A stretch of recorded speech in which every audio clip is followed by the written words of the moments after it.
हरि ओम। नारायणाय परिपूर्णगुणार्णवाय विश्वोदय स्थितिलयोन्नियतिप्रदाय ज्ञानप्रदाय विबुधासुरसौख्य दुःख सत्कारणाय वितताय नमो नमस्ते। अभ्रमं भंगरहितं अजडं विमलं सदा आनन्दतीर्थमतुलं भजे तापत्रयापहम्।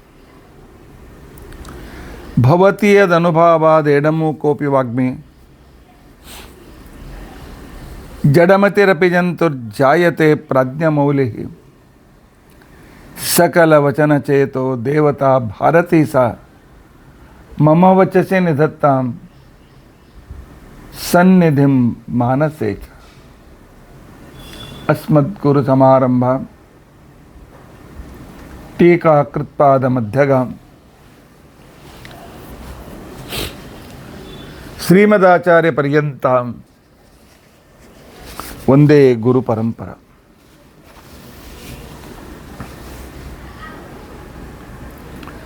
विद्यायां विबुधाचार्यं वेदज्ञानाब्धिचन्दिरं दुर्मतध्वान्तमर्तण्डं सत्यध्यानमुनिं भजे। 50 वर्षपर्यन्तं सततं रामपूजकः श्री सत्यप्रमोदगुरुराट् भासतां नो हृदम्बरे। बन्धुस्त्वं गुरुरिष्टदैवतमिति तत्पादपङ्केरुहं प्राप्तं मां परिपालयेति सततं याचे निबद्धाञ्जलिः।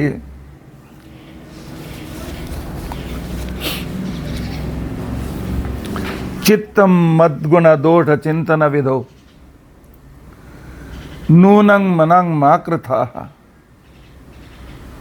श्री सत्यात्मगुरो त्वदङ्घ्रियुगलं हित्वा न मे सद्गतिः। यैरहं शुकवत् सम्यक् शिक्षितोऽस्मि कृपालुभिः तान् वन्दे धेनुपाचार्यान्। तत्त्वज्ञानार्थसिद्धये श्री गुरुभ्यो नमः।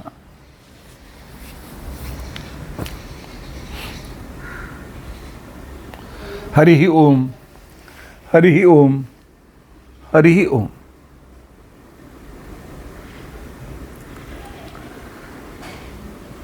स्वस्तिस्तु अशेष सन्मंगलानि सन्तु। श्लोकैक श्रवण पठन मात्रेण वक्तुश्च श्रोतॄणां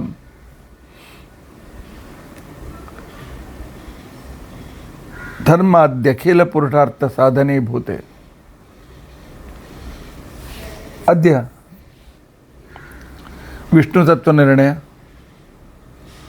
तथा भीमसेनस्य आध्यात्मिक स्वरूप चिंतन विवरणारंभे सति किंचित पूर्वकथानुवादः।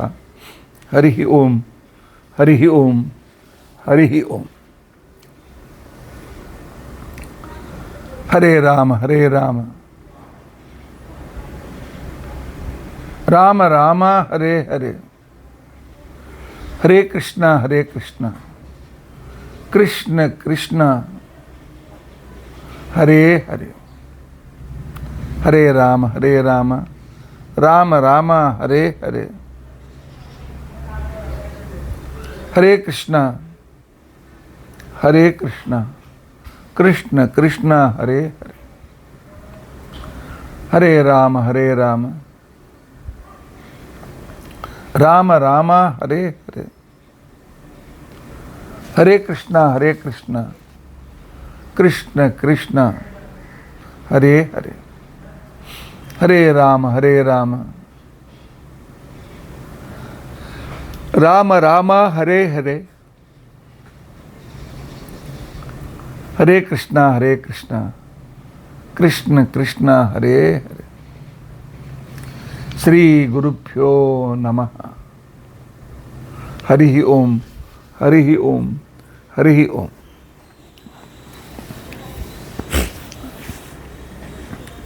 ವಿಷ್ಣು ತತ್ವನಿರ್ಣಯ ಮತ್ತು ಭೀಮಸೇನ ದೇವರ ಆಧ್ಯಾತ್ಮಿಕತೆಯ ಚಿಂತನೆ ಮಧ್ಯದಲ್ಲಿ 2 ದಿವಸ ಬೇರೆ ವಿಷಯಗಳಿಂದಾಗಿ ಅದು ಖಂಡಿತವಾಗಿತ್ತು. ಒಂದು ದಿನ ಶ್ರೀಪಾದರಾಜರ ಚರಿತ್ರೆಯನ್ನು ನಾವು ಕೇಳಿದ್ದೇವೆ. ನಿನ್ನೆಯ ದಿನ ವಟಸಾವಿತ್ರಿ ವ್ರತದ ಬಗ್ಗೆ ಸಂದರ್ಭವನ್ನು ನಾವು ಕೇಳಿದ್ದೇವೆ. ಈಗ ಮತ್ತೆ ಪುನಃ ಮುಖ್ಯಧಾರೆಗೆ ನಾವು ಬರೋಣ. ವಿಷ್ಣು ತತ್ವ ನಿರ್ಣಯದ ಇವತ್ತಿನ ವಿಷಯ ಈಗಾಗಲೇ ಅನೇಕ ರೀತಿಯಿಂದ ನಾವು ತಿಳಿದುಕೊಂಡಿದ್ದೇವೆ. ನನ್ನ ಕಣ್ಣು ಚೆನ್ನಾಗಿದೆ, ಬೆಳಕು ಚೆನ್ನಾಗಿದೆ, ಎದುರಿಗೆ ರೆಕಾರ್ಡ್ ಮಾಡ್ತಾ ಇದ್ದಾರೆ. ಈ ನನ್ನ ಜ್ಞಾನಕ್ಕೆ, ನಾನು ಇದನ್ನು ತಿಳಿದುಕೊಂಡದಕ್ಕೆ ಪ್ರಮಾಣ ಏನೋ ಬೇಕಾ ಹೇಳಿ, ಅನುಭವ ಹೇಳಿ. ನಾನು ನನ್ನ ಮಗನನ್ನೇ ಬಾರೋ ಎಲ್ಲೆಂತ ಕರಿತಾನೆ, ನನ್ನ ಮಗ ಅಂತಲಿಕ್ಕೆ ಪ್ರಮಾಣ ಏನು? ಅವನೇನು ಕಣ್ಣು ಕಾಣಿಸ್ತಾ ಇದೆ, ನನ್ನ ಕಣ್ಣು ಚೆನ್ನಾಗಿದೆ, ಬೆಳಕು ಇದೆ, ಎದುರು ನನ್ನ ಮಗ ಕೂತ್ಕೊಂಡಿದ್ದಾನೆ. ಇದಕ್ಕೆ ಇಂದ್ರಿಯಗಳ ಸ್ವತಃ ಪ್ರಮಾಣ ಅಂತ ತಗೊಂಡಂತ ಕರೀತಾರೆ. ಅಂದರೆ ಇಂದ್ರಿಯ ಚೆನ್ನಾಗಿರಬೇಕು, ಬೆಳಕು ಸರಿ ಇರಬೇಕು, ಎದುರಿಗಿದ್ದ ವ್ಯಕ್ತಿ ಸ್ಪಷ್ಟ ಕಾಣಿಸ್ತಿರಬೇಕು, ಎದುರು ವಸ್ತು ಸ್ಪಷ್ಟ ಕಾಣಿಸ್ತಾ ಇರಬೇಕು. ಇದಕ್ಕೆ ಜ್ಞಾನದ ಇವನು ನನ್ನ ಮಗ ಅಂತನ್ನೋ ತಿಳುವಳಿಕೆಗೆ, ಈ ಜ್ಞಾನಕ್ಕೆ ಸ್ವತಃ ಪ್ರಮಾಣ ಅಂತ ತಗೊಂಡು ಕರೀತಾರೆ. ನನ್ನ ಮಗನನ್ನು ಕರೆದು ಸರಿಯೋ ತಪ್ಪೋ ಅಂತ ಪ್ರಮಾಣ ಹುಡುಕೋ ಅವಶ್ಯಕತೆ ಇಲ್ಲ. ಅದೇ ರೀತಿಯಾಗಿ ವೇದಗಳಿಂದ ಹುಟ್ಟಿದ ಜ್ಞಾನವೂ ಕೂಡ ಅಪೌರುಷೇಯವಾದ್ದರಿಂದಾಗಿ ವೇದಗಳು ಹೇಳಿದ್ದು ಪ್ರಮಾಣನೋ ಅಪ್ರಮಾಣನೋ ಅಂತೇಳಿ ವಿಚಾರ ಮಾಡುವ ಅವಶ್ಯಕತೆ ಇಲ್ಲ. ಅದು ಸ್ವತಃ ಪ್ರಮಾಣ. ಇದು ಜಗತ್ತಿಗೆ ಶ್ರೀಮದಾಚಾರ್ಯರು ಕೊಟ್ಟಿರ್ತಕ್ಕಂಥ ಒಂದು ಶ್ರೇಷ್ಠ ಕೊಡುಗೆ. ಇದರ ಜೊತೆಗೆ ಕೆಲವು ಸಲ ಅಪ್ರಮಾಣ ಜ್ಞಾನ ಆಗ್ತದೆ. ಯಾಕೆ ಅಂತ ತಿಳ್ಕೊಂಡಂತಂದರೆ, ಪ್ರಸಿದ್ಧ ಒಂದು ಹೊಳಪು ಚೆನ್ನಾಗಿ ತಕ ಹೊಳಿತಾ ಇದೆ. ನನ್ನ ಕಣ್ಣು ಹೊಳಪನ್ನು ನೋಡಿತು, ನನ್ನ ಬ್ರೈನ್ ಎಲ್ಲ ಮತ್ತು ಇದು ಬೆಳ್ಳಿಯಾಗಿರಬೇಕು, ಈ ರೀತಿ ಬೆಳ್ಳಿಯಾಗಿ ಹೊಳೆಯೋದು ಬೆಳ್ಳಿಯಾಗಿರ್ತದೆ. ಅದು ಹತ್ತಿರ ನೋಡ್ತೇನೆ, ಅದು ಬೆಳ್ಳಿಯಾಗಿರೋದಿಲ್ಲ, ಒಂದು ಸಿಂಪಾಗಿರ್ತದೆ. ಈ ನನ್ನ ಜ್ಞಾನ ಎಂತೇನಿದೆ, ಇದಕ್ಕೆ ಅಪ್ರಮಾಣ ಜ್ಞಾನ ಅಂತ. ನಾನು ತಿಳ್ಕೊಂಡದ್ದು ಪ್ರಮಾಣ ಅಲ್ಲ. ಮೊದಲು ಬೆಳ್ಳಿ ಅಂತ ತಿಳ್ಕೊಂಡದ್ದು ಪ್ರಮಾಣ ಅಲ್ಲ. ಇದಕ್ಕೆ ಭ್ರಮಜ್ಞಾನ ಅಂತ ಕೂಡ ಅನ್ಬೋದು. ಆದರೆ ಈ ರೀತಿ ಆಗಲಿಕ್ಕೆ ಕಾರಣ ಏನು? ನನ್ನ ಕಣ್ಣು ನನ್ನ ಮಗ ಅಂತ ಗುರುತಿಸುವಾಗ ಸರಿಯಾಗಿ ಗ್ರಹಣ ಮಾಡಿತ್ತು, ಈಗ ಯಾಕೆ ಗ್ರಹಣ ಮಾಡಲಿಲ್ಲ? ಒಂದು ಸ್ವಲ್ಪ ದೂರದಲ್ಲಿತ್ತು. ಎರಡನೇದ್ದು, ಆ ಹೊಳಪನ್ನು ಗುರುತಿಸುವುದರಲ್ಲಿ ನನ್ನ ಇಂದ್ರಿಯ ಅಲ್ಲಿ ಮನಸ್ಸು ಕೂಡ ಬಂತು, ಅದು ತಪ್ಪನ್ನು ಮಾಡಿತ್ತು. ತಪ್ಪನ್ನು ಮಾಡಿದ ಕಾರಣಕ್ಕೆ ಅದಕ್ಕೇನು ಅಂತಂದರೆ, ಅದರ ಹೊಳಪು ದೂರಿರುವಿಕೆ, ಈ ಕಾರಣ ಅಂತೇನಿದೆ, ಈ ಕಾರಣ ನನ್ನ ಇಂದ್ರಿಯಕ್ಕೆ ಮೋಸ ಮಾಡಿತು. ಇದಕ್ಕೆ ಅಪ್ರಮಾಣ. ಈ ವಸ್ತುವಿನ ಅಪ್ರಮಾಣ ಜ್ಞಾನ ಆಗಬೇಕಾಗಿದ್ದರೆ ಅದು ಇನ್ನೊಂದು ಮಧ್ಯದಲ್ಲಿ ಸಾಧನ ಬೇಕಾಗ್ತದೆ, ಇನ್ನೊಂದು ಸಾಮಗ್ರಿ ಬೇಕಾಗ್ತದೆ. ಇದು ರೆಕಾರ್ಡ್ ಮಾಡ್ತಾ ಇದ್ದಾರೆ ಕ್ಯಾಮ್ರಾ ಅಂತ ಕೊಂಡೋದಕ್ಕೋಸ್ಕರ ಬೇರೆ ಎವಿಡೆನ್ಸ್ ಬೇಕಾಗಿಲ್ಲ, ಬೇರೆ ಸಾಮಗ್ರಿ ಬೇಕಾಗಿಲ್ಲ ಅಂತ ನಮ್ಮ ಆಚಾರ್ಯರ ಅಭಿಪ್ರಾಯ ಇದೆ. ಅಥವಾ ನನಗೆ ಕಾಮಾಲೆ ಆಗಿದೆ, ಜಗತ್ತು ಹಳದಿ ಕಾಣಿಸ್ತದೆ, ಎದುರಿಗಿದ್ದ ವ್ಯಕ್ತಿ ನನ್ನ ಹೆಂಡತಿ ಕೇಳ್ತೇನೆ, ಏನು ಇವತ್ತು ಅನ್ನದಲ್ಲಿ ಅರಿಶಿಣ ಪುಡಿ ಹಾಕಿದ್ದೀಯಾ? ಹೆಂಡತಿ ಹೇಳ್ತಾಳೆ, ಇಲ್ಲ ನಿಮಗೆ ಕಾಮಾಲೆ ಆಗಿದೆ, ನಿಮಗೆ ಹಳದಿ ಕಾಣಿಸ್ತಾ ಇದೆ ಅಂತ. ಇಂದ್ರಿಯ ದೋಷದಿಂದ ಅಪ್ರಮಾಣ ಜ್ಞಾನ ಆಗ್ತದೆ. ಅಪ್ರಮಾಣ ಜ್ಞಾನ ಆಗಬೇಕಾಗಿದ್ದರೆ ಇಂದ್ರಿಯ ದೋಷ ಅಂತ ತಿಳ್ಕೊಂಡಂತನ್ನುವುದು ಇನ್ನೊಂದು ಸಾಮಗ್ರಿ ಬೇಕಾಗ್ತದೆ. ಇನ್ನೊಂದು ಸಾಮಗ್ರಿಯ ಕಾರಣದಿಂದಾಗಿ ನನಗೆ ಅಪ್ರಮಾಣ ಜ್ಞಾನ ಆಗ್ತದೆ. ನಮಗೆ ತಪ್ಪು ತಿಳುವಳಿಕೆ ಬರೋದು ನಮ್ಮ ಇಂದ್ರಿಯ ದೋಷದಿಂದಲೋ ಅಥವಾ ವಸ್ತುವಿನಲ್ಲಿರ್ತಕ್ಕಂತಹ ದೂರತ್ವ, ಅತಿ ಸಾಮೀಪ್ಯ, ಅತಿ ದೂರತ್ವ ಇತ್ಯಾದಿ ಕಾರಣಗಳಿಂದಲೂ ನನಗೆ ಸರಿಯಾದ ತಿಳುವಳಿಕೆ ಬರುವುದಿಲ್ಲ. ಇದು ಸರ್ವಸಾಮಾನ್ಯವಾಗಿ ಎಲ್ಲರೂ ತಿಳಿದುಕೊಳ್ಳಬೇಕಾದಂಥ ವಿಷಯ. ಆದರೆ ಶಾಸ್ತ್ರದಲ್ಲಿ ಎಷ್ಟೋ ಸಲ ಯುಕ್ತಿಯಿಂದ ಮಾಡಿ ಏನೇನೋ ಮಾಡಲಿಕ್ಕೆ ಹೊರಡ್ತಾರೆ. ಕೆಲವು ವಾದಿಗಳಿದ್ದಾರೆ, ಅವರೇನು ಹೇಳ್ತಾರೆ ಅಂತ ತಿಳ್ಕೊಂಡಂತಂದರೆ, ಇಲ್ಲ ಅಪ್ರಾಮಾಣ್ಯ ಇದು ಸ್ವತಃ, ಅಪ್ರಾಮಾಣ್ಯ ಪರತಃ ಅಲ್ಲ. ಅಪ್ರಾಮಾಣ್ಯಕ್ಕೆ ಬೇರೆ ಒಂದು ಮಧ್ಯ ಕಾರಣ ಬೇಕಾಗಿಲ್ಲ ಅಂತ ತಿಳ್ಕೊಂಡಂತಕ್ಕಂಥವ್ರಿದ್ದಾರೆ. ಅವರಿಗೆ ಶ್ರೀಮದಾಚಾರ್ಯರು ಪ್ರಶ್ನೆ ಮಾಡ್ತಾರೆ, ಅಪ್ರಾಮಾಣ್ಯವನ್ನು ಬೇರೆ ಒಂದು ವಸ್ತುವಿನ ಅಪ್ರಾಮಾಣ್ಯ ಅಥವಾ ವಸ್ತು ಸರಿಯಾದ ಜ್ಞಾನ ಬರದೇ ಇರಲಿಕ್ಕೆ, ಒಂದು ವಸ್ತುವಿನ ಬಗ್ಗೆ ಸರಿಯಾದ ಜ್ಞಾನ ಬರದೇ ಇರುವುದು ಅಂದರೂ ಒಂದೇ, ಅಪ್ರಾಮಾಣ್ಯ ಅಂದರೂ ಒಂದೇ. ಸ್ವಲ್ಪ ಶಾಸ್ತ್ರೀಯ ಶಬ್ದ ಅಂತ ತಿಳಿದುಕೊಳ್ಳಿಕ್ಕೆ ಅನಾನುಕೂಲ ಆಗ್ತಾ ಹೋಗೋದು ನಿಮಗೆ. ಇದಕ್ಕೆ ಇಲ್ಲ, ಇಂದ್ರಿಯಗಳು ಕಾರಣವಾಗಿರಬೇಕು, ನನ್ನ ಇಂದ್ರಿಯದಲ್ಲಿ ಏನಾದ್ರು ದೋಷ ಇರಬೇಕು. ಇದನ್ನು ನೀವು ಒಪ್ಪಲಿಲ್ಲ ಅಂತ ತಿಳ್ಕೊಂಡಂತಂದರೆ ನೀವು ಒಂದು ವಿಷಯವನ್ನು ನಾವು ಒಪ್ಪಿದ್ದೇವೆ ಅಂತ ಹೇಳಬೇಕಾಗ್ತದೆ. ಅವನು ಇಂದ್ರಿಯಗಳಲ್ಲಿ ದೋಷ ಇದ್ದಾಗ, ಅಂದರೆ ದುಷ್ಟ ಇಂದ್ರಿಯಗಳಿಗೆ ಅಪ್ರಾಮಾಣ್ಯ ಹೇತುತ್ವ ಇಲ್ಲ ಅಂತನ್ಬೇಕಾಗ್ತದೆ. ಅಂದರೆ ದುಷ್ಟ ಇಂದ್ರಿಯಗಳಿಂದ ತಪ್ಪು ತಿಳುವಳಿಕೆ ಬರುವುದಿಲ್ಲ ಅಂತ ನೀವು ಅನ್ಬೇಕಾಗ್ತದೆ. ದುಷ್ಟ ಇಂದ್ರಿಯಗಳಲ್ಲಿ ದೋಷ ಇದ್ದರೂ ಎದುರಿಗಿದ್ದ ವಸ್ತು ಸರಿಯಾದ ಯಥಾರ್ಥ ಜ್ಞಾನವನ್ನೇ ಕೊಡುತ್ತದೆ ವಸ್ತುವಿನ ಬಗ್ಗೆ ಅನ್ಬೇಕಾಗ್ತದೆ. ಆದರೆ ಆಗ ಹೇಳಿಕ್ಕೆ ಬರೋದಿಲ್ಲಲ್ಲ. ಯಾಕೆ ಅಂತಿಕೊಂಡಂತಂದರೆ ನಮ್ಮ ಅನುಭವಕ್ಕೆ ವಿರೋಧ ಬರ್ತದೆ. ನಾನು ಶಂಖ ನೋಡಿ, ಏನು ರೀ ಹಳದಿ ಶಂಖ ತಂದಿದ್ದೀರಿ ಅಂತಂದಾಗ ತಂದವನು ಹೇಳ್ತಾನೆ, ನಿಮಗೆ ಕಾಮಾಲೆ ಆಗಿದೆ, ಜಾಂಡೀಸ್ ಆಗಿದೆ, ಅದಕ್ಕೆ ನಿಮಗೆ ಶಂಖ ಹಳದಿ ಕಾಣಿಸ್ತದೆ, ಕಡಿಮೆ ಆಗಲಿ ತಾನಾಗಿ ಬಿಳಿ ಕಾಣಿಸ್ತದೆ ಅಂತ.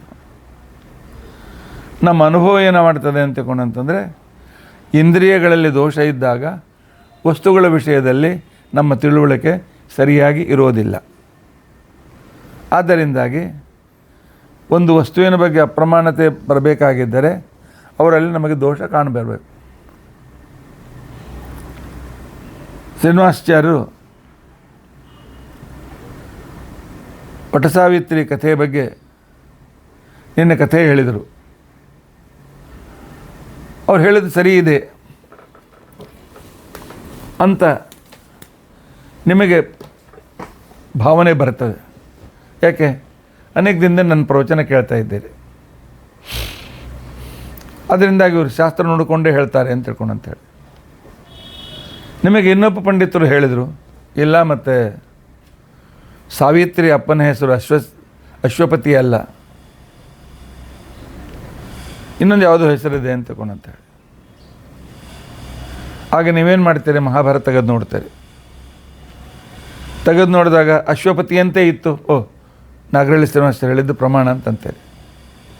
ಇಲ್ಲದೇ ಇದ್ದರೆ, ಬೇರೆ ಹೆಸರಿದ್ದರೆ, ಏನೋ ಶ್ರೀನಿವಾಸಾಚಾರ್ಯ ಸರಿಯಾಗಿ ಅಭ್ಯಾಸ ಮಾಡಿಲ್ಲ, ಅದರಿಂದ ಅವರು ಎಲ್ಲ ಮಾತಿನ ಮೇಲೆ ವಿಶ್ವಾಸ ಇಡೋ ಅವಶ್ಯಕತೆ ಇಲ್ಲ ಅಂತಂತೀರಿ. ಯಾವಾಗ ಅಜ್ಞಾನ ಅಂತನ್ನೋ ದೋಷ ನನ್ನಲ್ಲಿದ್ದಾಗ ನಾನು ಹೇಳಿದರ ಬಗ್ಗೆ ನಿಮಗೆ ಸಂಶಯ ಬರ್ತದೆ. ಆದರೆ ಸಂಶಯ ಬರಬೇಕಾಗಿದ್ದರೆ ನೀವು ಮಹಾಭಾರತ ತೆಗೆದು ನೋಡಬೇಕು. ನಾನು ಹೇಳಿದಂತೆ ಇಲ್ದಿದ್ದಿಲ್ಲ ಅಂತಂದರೆ ಆವಾಗ ಸಂಶಯ ಪಡಬೇಕು. ಅದರಿಂದ ಈಗ ನೋಡಿದಾಕ್ಷಣಕ್ಕೇ ಈ ವ್ಯಕ್ತಿ ನನ್ನ ಶಿಷ್ಯ ಅಂತೇನೋ ಜ್ಞಾನ ಆಗ್ತದೆ. ನಾನು ಹೇಳೋದು ತಪ್ಪು ಅಂತ ಅನ್ಬೇಕಾಗಿದ್ದರೆ ಅದಕ್ಕೆ ನೀವು ಇನ್ನೊಂದು ಈ ಗ್ರಂಥದ ಪ್ರಮಾಣ ಹೀಗಿದೆ ಅಂತ ಅನ್ಬೇಕಾಗ್ತದೆ, ಪರತಃ ಅಂತಂತಾರೆ. ಇನ್ನೊಂದು ಸಾಧನ ಬೇಕಾಗ್ತದೆ. ಅಪ್ರಮಾಣಕ್ಕೆ ಇನ್ನೊಂದು ಸಾಧನ ಬೇಕಾಗಿಲ್ಲ ಅಂತ ತಿಳ್ಕೊಂಡಂತಂದರೆ ನಮ್ಮ ಅನುಭವಕ್ಕೆ ವಿರೋಧ ಬರ್ತದೆ. ಯಾಕೆಂತಂದರೆ ಎಲ್ಲೆಲ್ಲಿ ನಮಗೆ ಅವಿಶ್ವಾಸ ಬರ್ತದೆ ಅಲ್ಲಿ ಏನೋ ದೋಷ ಕಂಡಿರ್ತದೆ. ನಮ್ಮನೆಗೊಬ್ಬ ಆಚಾರ್ಯರು ಶ್ರಾದ್ದ ಮಾಡಿಸ್ಲಿಕ್ಕೆ ಬಂದರು. ಆದರೆ ಅವರು ಪವಿತ್ರ ಹಾಕಿಸೋದನ್ನೇ ಮರೆತುಬಿಟ್ರು. ಆಗ ಅವ್ರಿಗೆ ನೀವು ಕೇಳಿದ್ರಿ ಪವಿತ್ರ ಈ ಶ್ರಾದ್ದಕ್ಕೆ ಏನು ಬೇಕಾಗಿಲ್ಲ ಅಂತಂದರು. ಬ್ರಾಹ್ಮಣರಪ್ಪ ಅವ್ರ ಜೊತೆ ಚರ್ಚೆ ಮಾಡೋದು ಬೇಡ ಅಂತ ಬಿಟ್ಬಿಟ್ಟಿವಿ. ಆದರೆ ಅವ್ರು ಹೋದ್ಮೇಲೆ ಅಂತಂತೆ ಏನು ಮೇಲೆ ಬೇಡ, ಇವರನ್ನು ಕರೆಯೋದು ಬೇಡ. ಯಾಕಂದರೆ ಇವರು ತಪ್ಪು ಮಾಡಿಸ್ತಾರೆ. ಅವರು ಅಪ್ರಮಾಣರು ಅಂತ ಅನ್ಬೇಕಾಗಿದ್ದರೆ ಶಾಸ್ತ್ರ ವಿರುದ್ಧವಾದ ಅವರ ಆಚರಣೆ ಅಂತನ್ನೋ ಒಂದು ಕಾರಣ ಮಧ್ಯದಲ್ಲಿ ಬಂತು. ಅವರ ಅಪ್ರಾಮಾಣ್ಯತೆ ಬಗ್ಗೆ ಅವರ ಅಜ್ಞಾನ ಕಾರಣವಾಯಿತು. ಆದ್ದರಿಂದಾಗಿ ನಮಗೆ ಅಪ್ರಮಾಣ ಜ್ಞಾನ ಬರಬೇಕಾಗಿದ್ದರೆ ಬೇರೆ ಒಂದು ಮಧ್ಯದಲ್ಲಿ ಸಂಶಯ ಬರಲಿಕ್ಕೆ ಒಂದು ಕಾರಣ ಬೇಕಾಗ್ತದೆ. ಆದರೆ ತರ್ಕದಿಂದ ವಿಚಾರ ಮಾಡ್ತಾರೆ, ಇಲ್ಲ ಅದಕ್ಕೋಸ್ಕರ ಆಚಾರ್ಯ ಹೇಳಿದ್ರು ಅನುಭವ ವಿರೋಧ ಬರ್ತದೆ ಅಂತ. ಹೇಗೆ ಇಂದ್ರಿಯ ದೋಷದಿಂದ ಇಂದ್ರಿಯಜನ್ಯ ಜ್ಞಾನದ ಅಪ್ರಮಾಣ ಅಂತ ಅನಿಸ್ಕೊಳ್ತದೆಯೋ ಅದೇ ರೀತಿಯಾಗಿ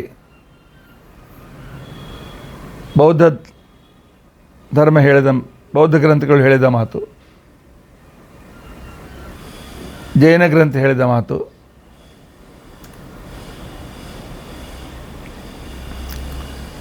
ಅಥವಾ ನ್ಯಾಯ ವೈಶೇಷಿಕ ಸಾಂಖ್ಯರು ಹೇಳಿದ ಮಾತನ್ನು ನಮ್ಮ ಆಚಾರ್ಯ ವಿಮರ್ಶೆ ಮಾಡ್ತಾರೆ.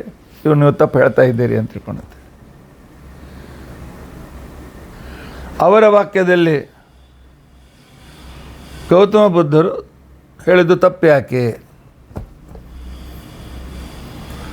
ಯಾಕೆ ಅಂತ ತಿಳ್ಕೊಂಡಂತಂದರೆ, ಅವರು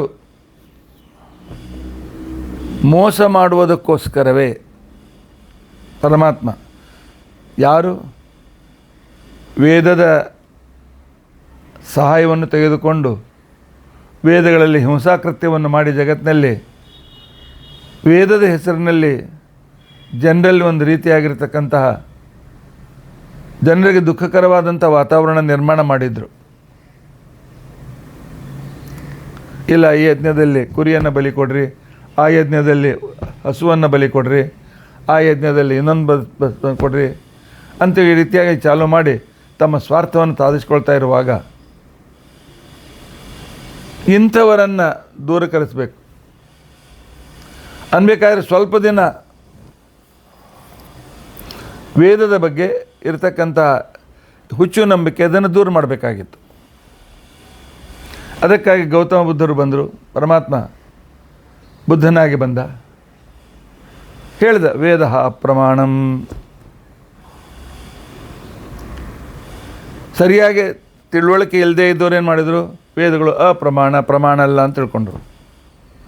ಜ್ಞಾನಿಗಳು ವೇದ ಇದು ಭಗವಂತನ ವಿಷಯದಲ್ಲಿ ಅಂದರೆ ಪರಮಾತ್ಮ, ಅವನ ವಿಷಯದಲ್ಲಿ ಪ್ರಮಾಣ ಅಂತ ತಿಳ್ಕೊಂಡ್ರು. ಆದ್ದರಿಂದಾಗಿ ಮೇಲ್ತೇವರಿಕೆಗೆ ತೋರುವ ಬೌದ್ಧ ಉಪದೇಶ ಅಂತ ತಿಳ್ಕೊಂಡಂತೇನಿದೆ, ಅಥವಾ ಅದನ್ನು ಇಟ್ಟುಕೊಂಡು ನಂತರ ನಾಸ್ತಿಕವಾದವನ್ನು ಬೆಳೆಸಿರ್ತಕ್ಕಂಥ ನಂತರದ ಗ್ರಂಥಕಾರರು ಅಂತೇನಿದ್ದಾರೆ, ಅವರಲ್ಲಿ ಜಗತ್ತಿಗೆ ಮೋಸ ಮಾಡಬೇಕು ಅಂತನ್ನೋ ಒಂದಾದರೂ ಉದ್ದೇಶ ಇದೆ, ಇಲ್ಲ ಅವರಿಗೆ ಸರಿಯಾಗಿ ಅರ್ಥ ಆಗಿಲ್ಲ ಅಂತ ಅನ್ಬೇಕು. ಆದ್ದರಿಂದಾಗಿ ಒಬ್ಬ ಮನುಷ್ಯ ಬರೆದ ಗ್ರಂಥಗಳಲ್ಲಿ 3 ತರಹದ ದೋಷ ಬರಲಿಕ್ಕೆ ಸಾಧ್ಯತೆ ಇದೆ. ಒಂದು ವಿಪ್ರಲಂಬಕತ್ವ, ಇಲ್ಲ ಅವರು ಮೋಸ ಮಾಡಬೇಕು ಅಂತಕೊಂಡಂತೆ ಕೆಲವರು ಹೇಳ್ತಾರೆ. ಎರಡನೇದ್ದು ಅಜ್ಞಾನ, ಅದರ ಬಗ್ಗೆ ಅವರಿಗೆ ಸರಿಯಾಗಿ ತಿಳುವಳಿಕೆ ಇರೋದಿಲ್ಲ, ತಮಗೆ ತಿಳಿದಷ್ಟೇ ಹೇಳಿರ್ತಾರೆ. ಮೂರನೇದ್ದು ಅಪಟುಕರಣತ್ವ. ಅಪಟುಕರಣತ್ವ ಅಂತ ತಿಳ್ಕೊಂಡಂತಂದರೆ ಉಚ್ಚಾರಣೆಯಲ್ಲಿರ್ತಕ್ಕಂಥ ದೋಷ.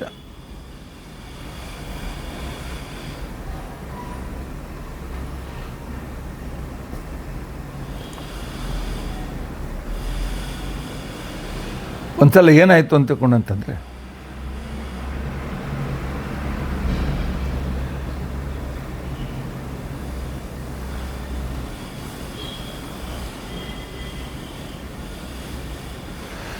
ಒಬ್ಬ ವ್ಯಕ್ತಿ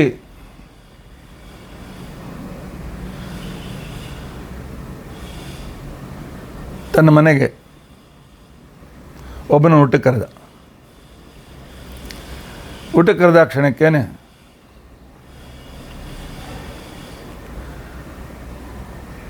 ಆಗ ಅಡಿಗೆ ರುಚಿಯಾಗಿತ್ತು. ಅಡಿಗೆ ರುಚಿ ಆಗಿತ್ತಾದ್ರಿಂದಾಗಿ ಆಗ ಅವನು ಕೇಳಿದೆ, ಇದನ್ನು ಅಡಿಗೆ ಯಾರು ಮಾಡಿದ್ದಾರೆ ಅಂತ ತಿಳ್ಕೊಂಡೆ. ಅವನು ಹೇಳಿದ, ಮೇರೆ ಸ್ತ್ರೀನೇ ಬನಾಯ ಹೈ. ಬಂದವ ಹೇಳ್ದ, ಹುಚ್ಚು ಹಿಂಗೆ ಕೇಳ್ತೀವ, ಎಂದಾದ್ರೂ ಇಸ್ತ್ರಿ ಮಷೀನ್ ಅಡಿಗೆ ಮಾಡ್ತದೆಯಾ? ಏನು ಹೇಳ್ತಾ, ಮೇರೆ ಸ್ತ್ರೀನೇ ಹಿ ಬನಾಯ ಹೈ. ಅವನು ಹೇಳ್ತಾನೆ, ನೈ एक जड़ वस्तु बना नहीं सकता.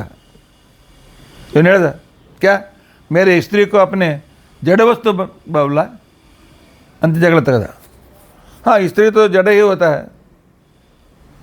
ಅಷ್ಟಲ್ಲಿ ಅವನು ಹೆಂಡತಿ ಒಂದು ಕೋಲ್ ತೊಗೊಂಡು ಬಂದ್ಲು. मुझको जड़ बोलता है? माई आपको मैंने जड़ नहीं बोला, मैं स्त्री को जड़ बोला. फिर भी बोलते स्त्री. अटल नमन तो बतल हो गया. ಹೇಳ್ದ, आप दोनों ठीक हैं. यजमान दोनों ठीक हैं क्योंकि आप यूपी के हैं. ಉತ್ತರ ಪ್ರದೇಶದವರಿಗೆ ಸ್ತ್ರೀ ಉಚ್ಚಾರಣೆ ಮಾಡಲಿಕ್ಕೆ ಬರೋದಿಲ್ಲ, ಸಂಯುಕ್ತ ವ್ಯಂಜನ ಉಚ್ಚಾರಣೆ ಮಾಡಲಿಕ್ಕೆ ಬರೋದಿಲ್ಲ. ಅದ್ರ ಜೊತೆಗೆ ಅವ್ರು ಸೇರಿಸ್ತಾರೆ. ಈ ಸ್ತ್ರೀ, ನೀವು ಯೋಗಿ ಆದಿತ್ಯನಾಥ್ ಅವರು ಮಾತನಾಡುವಾಗ ನೀವು ನೋಡ್ತಿರಬೇಕು, सरकार की हमारी ಅವ್ಯವಸ್ಥಾಯೇ ವ್ಯವಸ್ಥಾ ಅಂತ ಗುಣಸ್ಪಟ್ಟು ಉಚ್ಚಾರಣೆ ಮಾಡೋದಿಲ್ಲ, ಅವ್ಯವಸ್ಥಾ ಅಂತ ಗುಣ ಕರೀತಾರೆ. ಷಡ್ಯಂತ್ರ ಅಂತ ಗುಣಂತಕ್ಕಂಥ ಖಡಂತ್ರ ಅಂತ ಗುಣ ಕರೀತಾರೆ. ಷಖ ಅಂತ ಉಚ್ಚಾರಣೆ ಮಾಡ್ತಾರೆ. ಇಂದ್ರಿಯ ದೋಷದಿಂದಾಗಿ ತಪ್ಪು ಅರ್ಥ ಆಗಲಿಕ್ಕೆ ಸಾಧ್ಯತೆ ಇದೆ.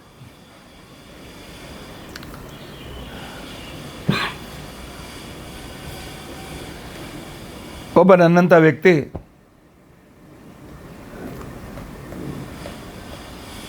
ಒಬ್ಬರ ಮನೇಲಿ ಬಾಡಿಗೆ ಹೋಗಿ UPಯಲ್ಲಿ ಇದ್ದ. ಆಗಲೇ ಹೇಳಿದಂತೆ ನನಗೆ ನನ್ನ ಬಟ್ಟೆಗೆ ಮಾಡೋ ಇಸ್ತ್ರಿ ಪೆಟ್ಟಿಗೆ ಬೇಕಾಗಿತ್ತು. ನಾನು ಯಜಮಾನಿ ಹೋಗಿ ಕೇಳಿದೆ, आप थोड़ा समय आपकी इस्त्री देंगे? ಅವನು ಕೋಲ್ ತೊಗೊಂಡು ಹೊಡಿಲಿಕ್ಕೆ ಬಂದ. क्या रे, मेरी स्त्री को तो मांगता है? नहीं, स्त्री फिर भी बोलता है. ಕಾರಣ ಅಪಟುಕರಣತ್ವ, ಉಚ್ಚಾರಣೆಯಲ್ಲಿರ್ತಕ್ಕಂಥ ಅನಾನುಕೂಲತೆ.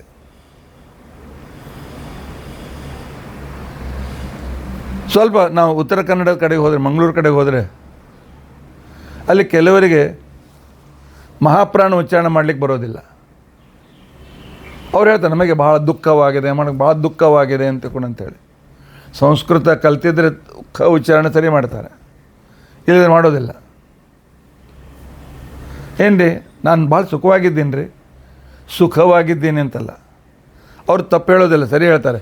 ಅಪಟುಕರಣತ್ವದಿಂದ ಶಬ್ದದ ಜ್ಞಾನ ತಪ್ಪಾಗ್ತದೆ. ಹೀಗೆ ಮೋಸಗಾರಿಕೆ, ಅಜ್ಞಾನ, ಅಪಟುಕರಣತ್ವದಿಂದ ಒಬ್ಬರು ಹೇಳಿದ ಮಾತಿನ ಜ್ಞಾನ, ಅಂದರೆ ಇನ್ನೊಬ್ಬರ ವಾಕ್ಯಜನ್ಯ ಜ್ಞಾನ, ಅದು ಅಪ್ರಮಾಣವಾಗಲಿಕ್ಕೆ ಸಾಧ್ಯತೆ ಇದೆ, ಆಗ್ತದೆ.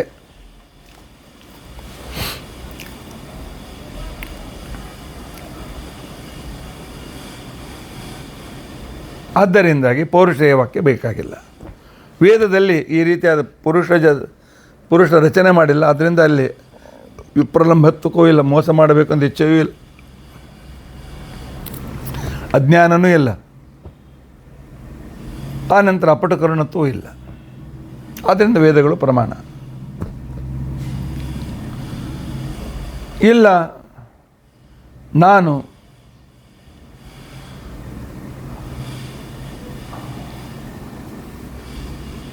ವಾಕ್ಯಗಳಲ್ಲಿರುವ ಭ್ರಮರೂಪ ಜ್ಞಾನ ಜನಕತ್ವವನ್ನು ನಾನು ಒಪ್ಪೋದಿಲ್ಲ ಅಂತಕೊಂಡಂತಂದರೆ, ಹಾಗೆ ನೋಡಪ್ಪ, ಬೇಕಾದಷ್ಟು ನಿನ್ನ ಮಾತಿಗೆ ಬಾಧೆ ಬರ್ತದೆ. ಯಾಕೆ ನಿನ್ನ ಮಾತಿಗೆ ಬಾಧೆ ಬರ್ತದೆ ಅಂತಕೊಂಡಂತಂದರೆ, ಕಾಮಾಲೆ ಇದ್ದ ಒಬ್ಬ ವ್ಯಕ್ತಿ ಅಥವಾ ಯು ಪಿ ಕಡೆಯಲ್ಲಿ ವರ್ತಿ ಉಚ್ಚಾರಣೆ ಸರಿ ಮಾಡಲಿಕ್ಕಾಗದೇ ಇದ್ದಾಗ ತಪ್ಪು ತಿಳುವಳಿಕೆ ಆಗ್ತದೆ. ಅದು ಅನುಭವದಿಂದ ಗೊತ್ತಿದೆ. ಆದ್ದರಿಂದಾಗಿ ಕಾಮಾಲೆ ಇದ್ದಾಗ ಶಂಖ ಹಳದಿ ಕಾಣಿಸ್ತದೆ, ಇಲ್ಲದೇ ಇದ್ದಾಗ ಬಿಳಿ ಕಾಣಿಸ್ತದೆ. ಆದ್ದರಿಂದಾಗಿ ಅನ್ವಯ ಮತ್ತು ವ್ಯತಿರೇಕದಿಂದ ನಾನು ಶಂಖವನ್ನು ಹಳದಿ ಅಂತ ತಿಳ್ಕೊಂಡು ತಪ್ಪು ಅಂತ ನನಗೆ ತಿಳುವಳಿಕೆ ಆಗ್ತದೆ. ಅದಕ್ಕೋಸ್ಕರ ದೋಷಸಹಿತವಾದ ಇಂದ್ರಿಯ, ದೋಷಸಹಿತವಾಗಿರ್ತಕ್ಕಂತಹ ಇನ್ನೊಬ್ಬರ ಮಾತು ಇದು ಅಪ್ರಮಾಣವಾಗಬೇಕಾಗಿದ್ದರೆ, ಇಲ್ಲ ಇಂದ್ರಿಯ ದೋಷ ಅಲ್ಲಿ ಕಾರಣವಾಗಿರಬೇಕು, ಇಲ್ಲ ಇವರಲ್ಲಿ ಅಪಟುಕರಣತ್ವಾದಿ ದೋಷ ಆದರೂ ಇರಬೇಕು. ಆಗ ಅವ್ರು ಹೇಳಿದ ವಿಷಯ ತಪ್ಪು ಅಂತ ನಮಗೆ ಅದ್ರ ಬಗ್ಗೆ ಅಪ್ರಾಮಾಣ್ಯ ವಿಚಾರ ಬರ್ತಾರೆ.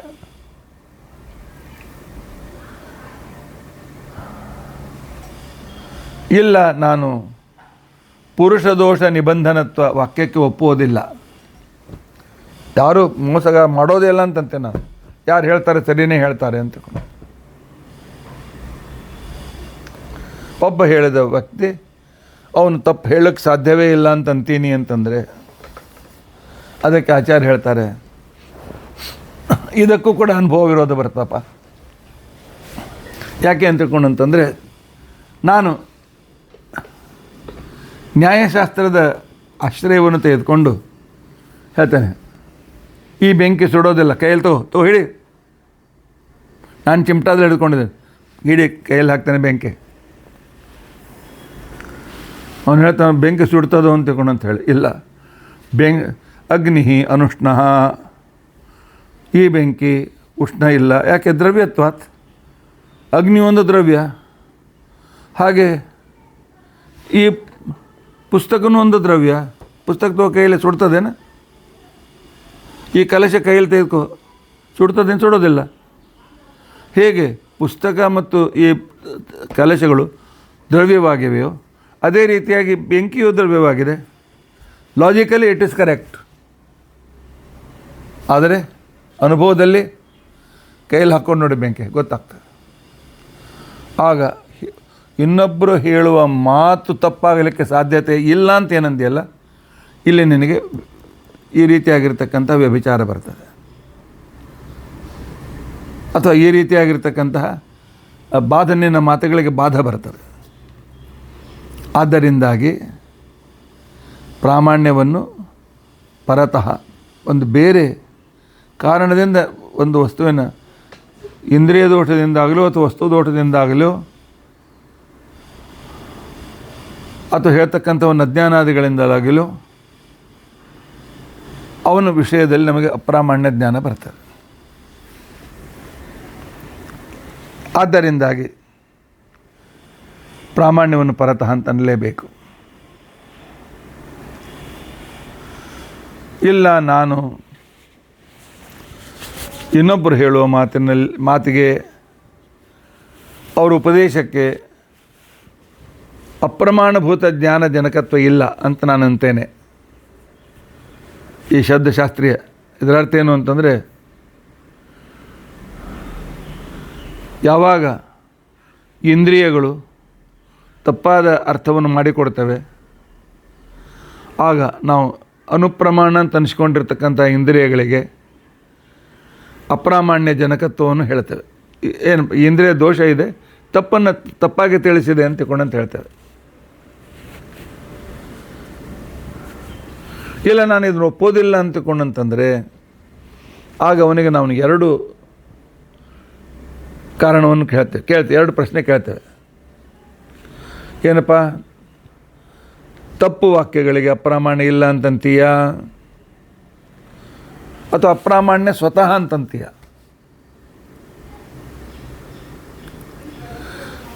ಯಾನು ಉಪದೇಶ ಮಾಡ್ತೇನೆ ಅವ್ರು ತಪ್ಪು ಹೇಳಂಗಿಲ್ಲ. ಈಗೆಲ್ಲ ಕಡೆಗೆ ಒಂದು ಬಂದಿದೆ ಕಾಂಪ್ರಮೈಸ್. ಶ್ರೀನಿವಾಸಾಚಾರ್ಯ ನೀವು ಹೇಳಿದ್ದು ಸರಿಯೇ. ಆನಂತರ ಇನ್ನೊಬ್ರು ಹೇಳ್ತಾನೆ ನಾನೇ ದೇವರು ಅಂತಂತಾನೆ, ಅದೂ ಸರಿಯೇ. ಅವನು ಹೇಳ್ತಾನೆ ದೇವರೇ ಇಲ್ಲ ಅಂತಂತಾನೆ, ಅದೂ ಸರಿಯೇ. ಯಾಕಪ್ಪ ನೋಡಿ, ನಮ್ಮ ಸ್ಟೇಷನ್ಗೆ ಹೋಗಲಿಕ್ಕೆ ಎಡದ ಕಡೆಯಿಂದ ಒಂದು ದಾರಿ ಇದೆ, ಎದುರಿಗಿಂದಲೂ ಒಂದು ದಾರಿ ಇದೆ, ಬಲಗಿಂದಲೂ ಒಂದು ದಾರಿ ಇದೆ. ಹೇಗೆ ಸ್ಟೇಷನ್ಗೆ ಹೋಗ್ಲಿಕ್ಕೆ ಅನೇಕ ದಾರಿಗಳು, ಅದೇ ರೀತಿಯಾಗಿ ಭಗವಂತನ ಅನುಗ್ರಹಕ್ಕೆ ಅನೇಕ ದಾರಿಗಳು.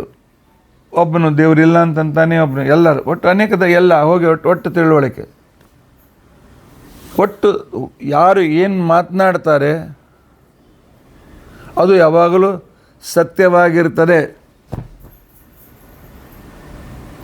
ಅಪ್ರಾಮಾಣ್ಯವೂ ಕೂಡ ಸ್ವತಃ, ಅದಕ್ಕೆ ಬೇರೆ ಕಾರಣ ಬೇಕಾಗಿಲ್ಲ. ದುಷ್ಟವಾಕ್ಯಕ್ಕೆ ಅಪ್ರಾಮಾಣ್ಯ ಜಗತ್ತಿನಲ್ಲಿ ಇಲ್ಲ ಅಂತನ್ಬೇಕು.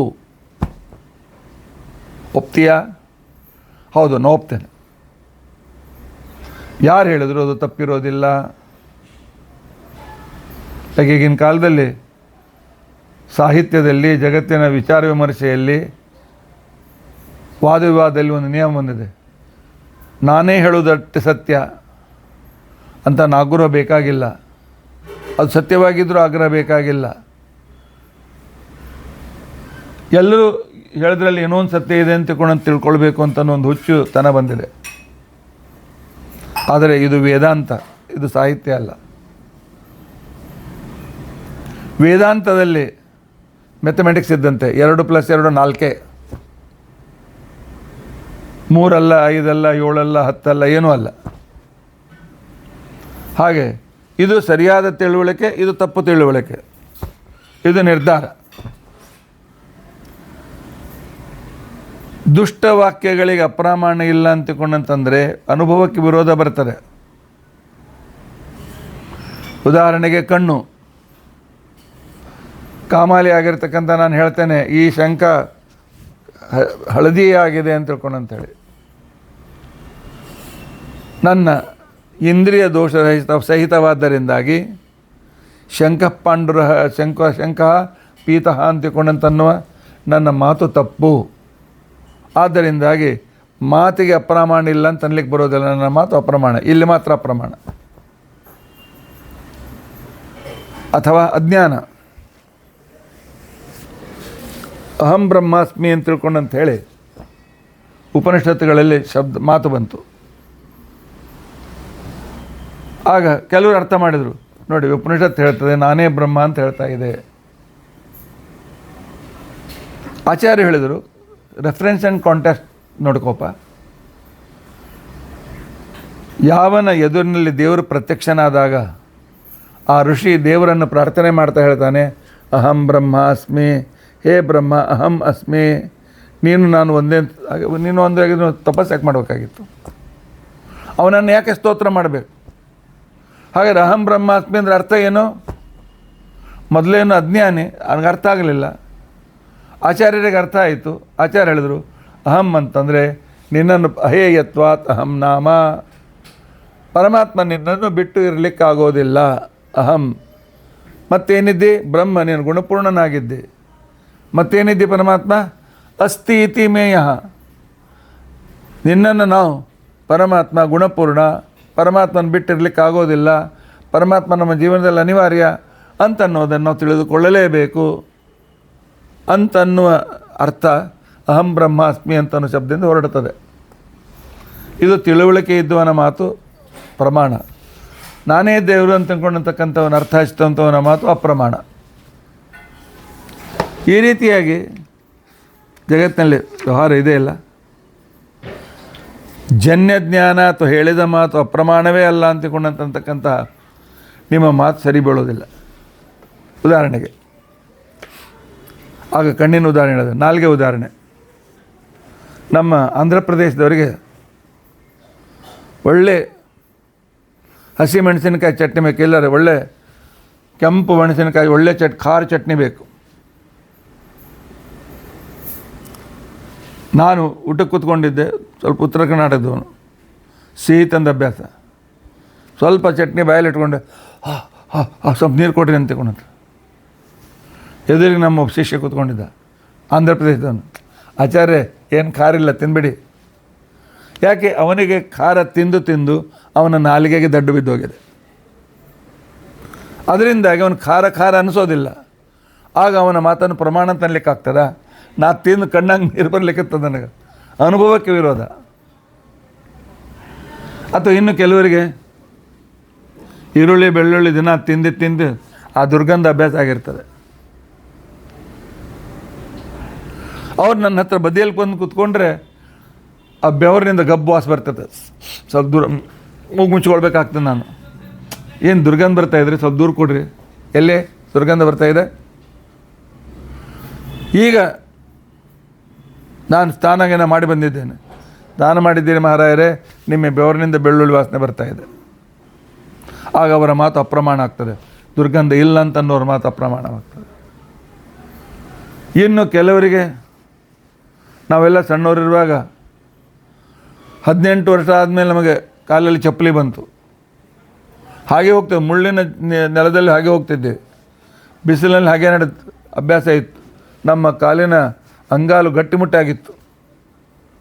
ಸೆನ್ಸೇಷನ್ನೇ ಇರ್ತಿದ್ದಿಲ್ಲ, ಅದಕ್ಕೆ ಬಿಸಿ ಸೆನ್ಸೇಷನ್ನೇ ಇರ್ತಿದ್ದಿಲ್ಲ.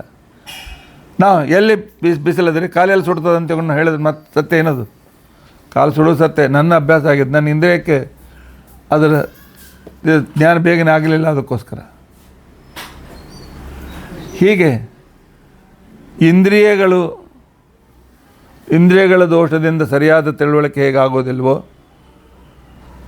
ಅದೇ ರೀತಿಯಾಗಿ ಅಜ್ಞಾನಾದಿಗಳಿಂದಲೂ ಕೂಡ ಹೇಳಿದ ಮಾತುಗಳು ಇವು ಅಪ್ರಮಾಣವಾಗಿರ್ತವೆ. ಆದ್ದರಿಂದಾಗಿ ಅಪ್ರಾಮಾಣ್ಯ ವಾಕ್ಯಗಳಿಗೆ ಅಪ್ರಾಮಾಣ್ಯ ಜನಕತ್ವ ಇದೆ ಅಂತನ್ನೋದು ಇದು ಸ್ಪಷ್ಟವಾಗ್ತದೆ. ಎಷ್ಟು ವಿಚಾರ ಮಾಡಿ ನಮಗೆ ಶ್ರೀಮದಾಚಾರ್ಯರು ಟೀಕಾಕೃತ್ಪಾದರು ನಮಗೆ ತಿಳಿಸುವುದಕ್ಕೋಸ್ಕರ ಪ್ರಯತ್ನ ಮಾಡ್ತಾ ಇದ್ದಾರೆ. ಅವ್ರು ಹೇಳ್ತಾರೆ, ಒಬ್ಬನ ಮಾತು ಅಪ್ರಮಾಣ ಅಂತ ಅನಿಸ್ಬೇಕಾಗಿದ್ದರೆ ಅವನು ಹೇಳಿದ್ದು ನಮ್ಮ ಅನುಭವಕ್ಕೆ ವಿರುದ್ಧವಾಗಿದ್ದರೆ ಅದು ಅಪ್ರಮಾಣ ಅನ್ನೋದನ್ನು ತಿಳ್ಕೊಳ್ಬೇಕು. ಆಗ ನಮ್ಮ ಅನುಭವ ಏನು ಹೇಳ್ತದೆ ಅಂತಂದರೆ, ವಾಕ್ಯಗಳಿಗೆ, ದುಷ್ಟವಾಕ್ಯಗಳಿಗೆ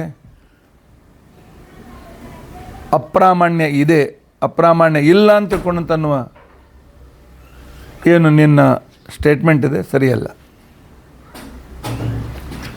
ಇಲ್ಲ,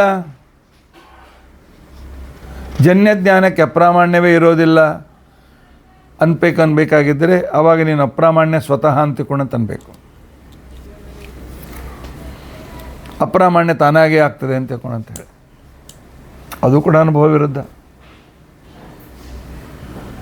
ಯಾಕೆ ಅಂತಂದರೆ, ನೀನು ಕಾಮಾಲೆ ಇದ್ದಾಗ ನೋಡಿದ ವಸ್ತು ಹಳದಿ ಕಾಣಿಸಿತ್ತು, ಕಾಮಾಲೆ ಹೋದ್ಮೇಲೆ ಅದೇ ಶಂಕ ನಿನಗೆ ಬಿಳಿ ಕಾಣಿಸ್ತದೆ. ಆದ್ದರಿಂದಾಗಿ ಕಾಚಕಾಮಲಾದ ನಾಮಪಿ ಇಂದ್ರಿಯಾದಿ ಅಪ್ರಮಾಣೆ ನಿಮಿತ್ತತ್ವ ನ ಸ್ಯಾತ್. ಆವಾಗ ನನ್ನ ಕಣ್ಣು ದೋಷಿದ್ರೂ ಕೂಡ ಅದು ಸರಿ ಹೇಳ್ತದೆ ಅಂತ ಅನ್ಬೇಕಾಗ್ತದೆ. ಹೇಳಲಿಕ್ಕಾಗೋದಿಲ್ಲ, ಅನುಭವ ವಿರುದ್ಧ ಅದು. ಆದ್ದರಿಂದಾಗಿ ಅಪ್ರಾಮಾಣ್ಯವನ್ನು ಸ್ವತಃ ಅಂತ ಒಪ್ಪಲಿಕ್ಕಾಗೋದಿಲ್ಲ. ಆಗ ಅವನಂತಾನೆ, ನಾನು ದುಷ್ಟ ಇಂದ್ರಿಯಗಳಿಂದ ಅಪ್ರಾಮಾಣ್ಯ ಬರ್ತದೆ ಅಂತೂ ಕೂಡ ಅನ್ನೋದಿಲ್ಲ, ದುಷ್ಟ ಇಂದ್ರಿಯ ಜನ್ಯ ಜ್ಞಾನ ಯಥಾರ್ಥ ಅಂತ ಕೂಡ ನಾನು ಅನ್ನೋದಿಲ್ಲ ಅವನಂತಾನೆ. ನೀವು ಎರಡೂ ಒಪ್ಪೋದಿಲ್ಲ ಅಂತಂತಾನೆ. ಅಂದರೆ ದುಷ್ಟ ಇಂದ್ರಿಯಗಳು ಅಪ್ರಮಾಣ ಜ್ಞಾನವನ್ನು ಕೊಡ್ತವೆ ಅಂತ ನಾವು ಒಪ್ಪೋದಿಲ್ಲ ಅಂತಕೊಂಡಿದ್ದಾರೆ. ಹೀಗಂತೀಯ? ಹಾಗಾದರೆ ಮತ್ತೆ ನೀನು ಮತ್ತೆ ಪುನಃ ಎರಡು ಸ್ಟೇಟ್ಮೆಂಟ್ ಕೊಡಬೇಕಾಗ್ತದೆ. ಒಂದು, ದುಷ್ಟ ಇಂದ್ರಿಯಗಳಿಗೆ ಜ್ಞಾನ ಕಾರಣತ್ವ ಇಲ್ಲ ಅಂತನ್ಬೇಕು. ದುಷ್ಟ ಇಂದ್ರಿಯಗಳ ಜನ್ಯ ಜ್ಞಾನ ಅಪ್ರಮಾಣ ಅಲ್ಲ ಅಂತ ನೀನು ಹೇಳುವಂತಿದ್ದರೆ ನಮ್ಮ ಅನುಭವಕ್ಕೆ ವಿರುದ್ಧವಾದ್ದರಿಂದಾಗಿ ದುಷ್ಟ ಇಂದ್ರಿಯಗಳಿಗೆ ಜ್ಞಾನ ಕಾರಣತ್ವ ಇಲ್ಲ ಅಂತ ತಿಳ್ಕೊಂಡು ಅನ್ಬೇಕು. ದುಷ್ಟ ಇಂದ್ರಿಯಗಳು ಜ್ಞಾನವನ್ನು ಮಾಡಿಕೊಡೋದಿಲ್ಲ ಅಂತ ತಿಳ್ಕೊಂಡಂತ. ಇಂದ್ರಿಯಗಳಿಗೆ ಜ್ಞಾನ ಹುಟ್ಟಿಸುವ ಯೋಗ್ಯತೆ ಇಲ್ಲ ಅಂತ ಅನ್ಬೇಕು. ಇದಂತೂ ನಮ್ಮ ಸಂಪೂರ್ಣ ಅನುಭವ ವಿರುದ್ಧ. ಯಾಕೆ? ಕಣ್ಣು ತೆಗೆದಾಗ ನನಗೆ ಕಾಣಿಸ್ತದೆ, ಎಚ್ಚರಾದಾಗ ಕೇಳಿಸ್ತದೆ, ಮಲ್ಕೊಂಡಾಗ ಕಾಣಿಸೋದಿಲ್ಲ, ಕೇಳಿಸೋದಿಲ್ಲ. ಇಂದ್ರಿಯಗಳು ಜಾಗೃತವಾದಾಗ ಜ್ಞಾನವನ್ನು ಕೊಡುತ್ತವೆ. ಆದ್ದರಿಂದಾಗಿ ಅನ್ವಯದಿಂದ ಇಂದ್ರಿಯ ಇದ್ದಾಗ ಜ್ಞಾನವಾಗ್ತದೆ, ವ್ಯತಿರೇಕದಿಂದ ಇಂದ್ರಿಯ ಇಲ್ಲದೆ ಇದ್ದಾಗ ಜ್ಞಾನವಾಗುವುದಿಲ್ಲ. ಆದ್ದರಿಂದಾಗಿ ಇಂದ್ರಿಯಗಳಿಗೆ ಜ್ಞಾನ ಕಾರಣತ್ವ ಇಲ್ಲ ಅಂತಕ್ಕಂಥ ನಿನ್ನ ಮಾತು ಕೂಡ ಸರಿಯಲ್ಲ. ಇನ್ನು ವಾಕ್ಯಗಳಿಗೆ ಅಪ್ರಾಮಾಣ್ಯ ಜ್ಞಾನ ಇಲ್ಲ ಅಂತ ತಿಳ್ಕೊಂಡು ಅನ್ಬೇಕಾಗಿದ್ದರೆ ಜಗತ್ತಿನಲ್ಲಿ ಜ್ಞಾನ ಇಲ್ಲ ಅಂತ ಅನ್ಬೇಕಾಗ್ತದೆ. ಹಾಗೆ ಅಲ್ಲಿಗೆ ಬರೋದಿಲ್ಲ. ಯಾಕೆ ಅಂತ ತಿಳ್ಕೊಂಡಂತಂದರೆ ನಾನು ಜ್ಞಾನ ನನಗಿದೆ ಅಂತ ಅನುಭವ ಇದೆ. ನನಗೆ ನಾನು ವಿಷ್ಣು ತತ್ವವನ್ನು ತಿಳಿದುಕೊಂಡಿದ್ದೇನೆ ಅಂತ ಅನುಭವ ನನಗಿದೆ. ಆದ್ದರಿಂದಾಗಿ ನೀನು ಯಾವ ರೀತಿಯಿಂದ ಆದರೂ ಕೂಡ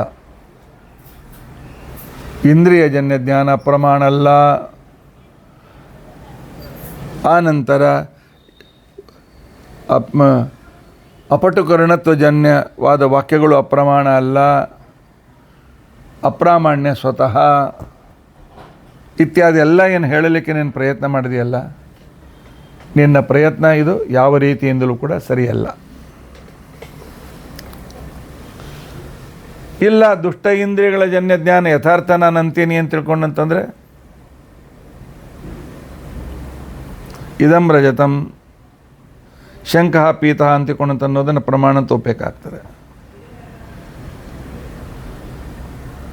ಆದ್ದರಿಂದಾಗಿ ಇನ್ನು ದುಷ್ಟೇಂದ್ರಿಯಗಳು ಅಪ್ರಮಾಣವನ್ನು ಹುಟ್ಟಿಸೋದಿಲ್ಲ ಅಂತ ತಿಳ್ಕೊಂಡಂತಂದು ಅಂತಂದರೆ ದುಷ್ಟೇಂದ್ರಿಯ ಇದ್ದಾಗ ಅಪ್ರಾಮಾಣ್ಯ ಜ್ಞಾನ ಆಗ್ತದೆ, ಇಂದ್ರಿಯಗಳು ಸರಿ ಇದ್ದಾಗ ಪ್ರಾಮಾಣ್ಯ ಜ್ಞಾನ ಆಗ್ತದೆ. ಈ ಅನುಭವಕ್ಕೆ ವಿರೋಧ ಇದೆ. ಆದ್ದರಿಂದಾಗಿ ಇಲ್ಲಿ ಅವ್ರು ಹೇಳಿದ ಮಾತು, ಅದರ ಮೇಲೆ ಇವರು ಅದಕ್ಕೆ ಮಾಡಿರ್ತಕ್ಕಂತಹ ದೋಷಾರೋಪಣೆ ಹೀಗೆ ಹೇಗಾಗ್ತದೆ ಅಂತ ತಿಳ್ಕೊಂಡಂತಕ್ಕಂತಹ ಕ್ರಮ ಸ್ವಲ್ಪ ಲಾಜಿಕಲ್ ಆಗಿರ್ತದೆ. ಒಟ್ಟು ತಾತ್ಪರ್ಯ ಏನು ಅಂತ ತಿಳ್ಕೊಂಡಂತಂದರೆ ಇಂದ್ರಿಯಗಳು ವಿಷಯದ ವಸ್ತು ಇವುಗಳ ಸಂಪರ್ಕ ನಿರ್ದೋಷವಾಗಿದ್ದರೆ ಆಗ ನಮಗೆ ಪ್ರಮಾಣ ಜ್ಞಾನ ಆಗ್ತದೆ. ಇದು ಸದೋಷವಾಗಿದ್ದರೆ ಅಪ್ರಾಮಾಣ್ಯ ಜ್ಞಾನ ಆಗ್ತದೆ. ಅದೇ ರೀತಿಯಾಗಿ ಅಪೌರುಷೇಯವಾಗಿದ್ದರೆ ಪುರುಷ ದೋಷ ರಹಿತವಾದದ್ರಿಂದಾಗಿ ವೇದಗಳು ಸ್ವತಃ ಪ್ರಮಾಣವಾಗ್ತದೆ. ಆದರೆ ವೇದಾನುಸಾರಿಯಾಗದ ಮೋಸ ಮಾಡಬೇಕು ಅಂತ ಉದ್ದೇಶದಿಂದಲೂ ಅಜ್ಞಾನದಿಂದಲೂ ಹೇಳಿದ ಉಳಿದವರ ಮಾತುಗಳು ಇವು ಅಪ್ರಮಾಣವಾಗ್ತದೆ. ಆದ್ದರಿಂದಲೇ ವೇದವೇ ಪ್ರಮಾಣ ಅಂತನ್ನೋದನ್ನು ಒಪ್ಪಬೇಕು. ವೇದ ಸ್ವತಃ ಪ್ರಮಾಣ ಅಂತ ಒಪ್ಪಬೇಕು. ಇಂದ್ರಿಯಜನ್ಯ ಜ್ಞಾನ, ನಿರ್ದೋಷ ಇಂದ್ರಿಯಜನ್ಯ ಜ್ಞಾನ ಇದು ಪ್ರಮಾಣ ಅಂತ ಅನ್ಬೇಕು. ಇದನ್ನು ನೀವು ಅರ್ಥ ಮಾಡಿಕೊಳ್ಳಿ ಅಂತೇಳಿ ಕನ್ಕ್ಲೂಷನ್ ಮಾಡ್ತಾ ಇದ್ದಾರೆ. ಈ ಒಂದು ಅರ್ಧ ಗಂಟೆಯಿಂದ ನಾನು ಹೇಳಿದ್ದು ಅರ್ಥ ಇಷ್ಟೇ. ಜ್ಞಾನದ ಪ್ರಾಮಾಣ್ಯಕ್ಕೆ ನಮಗೆ ಅಪೌರುಷೇಯ ವಾಕ್ಯ ಬೇಕು ಅಂತನ್ನುವ ಒಂದೇನು ಸ್ಟೇಟ್ಮೆಂಟ್ ಇದೆ, ಅದರ ಮೇಲೆ ಇಷ್ಟು ನಡೆದೋದು. ಅಂದರೆ ಶಾಸ್ತ್ರ ಎಷ್ಟು ಸೂಕ್ಷ್ಮವಾಗಿ ವಿಚಾರ ಮಾಡ್ತದೆ. ನಾನು ಹೇಳಿದ್ದೇ ನಿಜ, ನೀನು ಹೇಳಿದ್ದೇ ನಿಜ ಅಂತ ತಿಳ್ಕೊಂಡು ಅದಕ್ಕೆ ಪ್ರಮಾಣ ತೋರಿಸುವಂತಂತದೆ ಶಾಸ್ತ್ರ. ಆದ್ದರಿಂದಾಗಿ ಶಾಸ್ತ್ರೀಯ ವ್ಯವಹಾರದಲ್ಲಿ ಮಾತುಗಳ ನಡೆಯೋದಿಲ್ಲ. ಅನುಭವ ಮಹತ್ವಪೂರ್ಣವಾದದ್ದು. ಅನುಭವ ಅಂದರೆ ನನ್ನ ಸರಿಯಾಗಿರ್ತಕ್ಕಂಥ ಅನುಭವ, ತಪ್ಪು ಅನುಭವ ಅಲ್ಲ, ಸರಿಯಾದ ಅನುಭವ ಪ್ರಮಾಣವಾಗಿರ್ತದೆ ಅನ್ನೋದನ್ನು ಅತ್ಯಂತ ಪ್ರಾಕ್ಟಿಕಲ್ ಆದ ರೀತಿಯಲ್ಲಿ ವೇದಗಳ ಪ್ರಾಮಾಣ್ಯವನ್ನು ಇಲ್ಲಿ ಶ್ರೀಮದಾಚಾರ್ಯರು ಟೀಕಾಕೃತ್ಪಾದರು ವಿಷ್ಣುತತ್ವನಿರ್ಣಯದಲ್ಲಿ ಮತ್ತು ಟೀಕಾದಲ್ಲಿ ತೋರಿಸಿಕೊಟ್ಟಿದ್ದಾರೆ. ಉಳಿದ ವಿಚಾರ ನಾಳೆ ನಾವು ತಿಳಿದುಕೊಳ್ಳಿಕ್ಕೆ ಪ್ರಯತ್ನಿಸೋಣ. ಭೀಮಸೇನ ದೇವರ ಆಧ್ಯಾತ್ಮಿಕತೆಯ ಬಗ್ಗೆ ನಾವು ಚಿಂತನೆ ಮಾಡ್ತಾ ಇದ್ದೆವು. ಭೀಮಸೇನ ದೇವರು ಸ್ಮೃತಿ ಭಕ್ತಿಯ ಮೂರ್ತಿಮಂತ ವ್ಯಕ್ತಿಗಳು. ಯಾಕೆ? ಅವರಿಗೆ ದುಶ್ಯಾಸನನನ್ನು ಸಂಹಾರ ಮಾಡಿದಾಗ ರಾಕ್ಷಸಿ ಭಾವನೆ ಬರಲಿಲ್ಲ ಹೊರತು ನರಸಿಂಹದೇವರ ಸ್ಮರಣೆಯಾಗಿ ಆ ಭೂಭಾರಹರಣದ ಕಾರ್ಯವನ್ನು ನರಸಿಂಹದೇವರಿಗೆ ಆಹುತಿಯನ್ನು ಸಮರ್ಪಣೆ ಮಾಡಿದರು. ಅಂಥ ವಿಕಟ ಸಂದರ್ಭದಲ್ಲಿಯೂ ದೇವರ ಸ್ಮರಣೆಯನ್ನು ಬಿಡದೇ ಇರತಕ್ಕಂಥ ಭೀಮಸೇನ ದೇವರು ಸ್ಮೃತಿ ಭಕ್ತಿಯ ಸಾಕ್ಷಾತ್ ಉದಾಹರಣೆಯರು. ಅವರ ಮನ್ಯು ಸೂಕ್ತದ 7 ಮಂತ್ರಗಳನ್ನು ಇಲ್ಲಿಯವರೆಗೂ ನಾವು ತಿಳಿದುಕೊಳ್ಳೋದಕ್ಕೋಸ್ಕರ ತಿಳಿದುಕೊಂಡಿದ್ದೇವೆ. 8ನೇ ಮಂತ್ರ ಈ ರೀತಿಯಾಗಿದೆ. ತ್ವಯಾ ಮನ್ಯೋ ಸರಥ ಮಾರುಜಂತೋ ಹರ್ಷಮಾಣಾಸೋ ದೃಷ್ಟಿತಾ ಮಾರುತ್ವಃ ದಿಗ್ಮೇಷವ ಆಯುಧ ಸಂಶಿಶಾನ ಅಭಿಪ್ರಯಂತು ನರೋ ಅಗ್ನಿರೂಪಾಃ. ಭಗವಂತ, ಈಗ ನಾನು ಸಂಸಾರದ ಯುದ್ಧದಲ್ಲಿ ಇದ್ದೇನೆ. ಭೂಮಿಯಲ್ಲಿ ಸದ್ಯ ನಿಂತುಕೊಂಡಿದ್ದೇನೆ. ಇಂಥ ಸಂದರ್ಭದಲ್ಲಿ ನಿನ್ನ ಅನುಗ್ರಹ ನಮಗೆ ಅವಶ್ಯಕತೆ ಇದೆ. ಹೇ ಮನ್ಯು, ಎಲೆ ಮನ್ಯು ನಾಮಕನಾಗಿರ್ತಕ್ಕಂಥ ನರಸಿಂಹದೇವರೇ,